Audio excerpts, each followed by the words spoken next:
ఇప్పుడు మీరు చూడబోయే ఈ ప్రాపర్టీ కంకిపాడు ఫ్లైఓవర్ పక్కనండి. ఇది గోశాల కిందకు వస్తుంది. ఇది main road, bus road face అండి. ఇది నార్త్ వచ్చి bus road face 100 feet road అండి.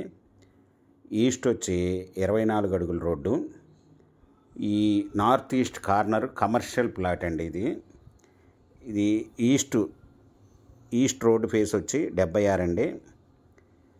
వెస్ట్ వచ్చి 81, నార్త్ 100 అడుగుల రోడ్డు ఫేస్ వచ్చి 48, సౌత్ 49 అండి.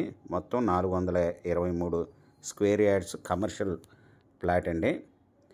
ఇది వచ్చి 1 స్క్వేర్ యార్డ్ వచ్చి 55,000 చెప్తున్నారండి. నెగోషియబుల్. మీకు ఈ ప్రాపర్టీ వివరాలు డిస్క్రిప్షన్లో ఇవ్వడమైంది. అది చూసి మీకు నచ్చినట్టయితే స్క్రీన్ మీద ఉన్న ఫోన్ నెంబర్కి కాల్ చేయగలరు. మీకు ఈ ప్రాపర్టీ నచ్చినట్టయితే సబ్స్క్రైబ్ చేసుకోండి, లైక్ చేయండి, షేర్ చేయండి, కామెంట్ చేయండి సార్.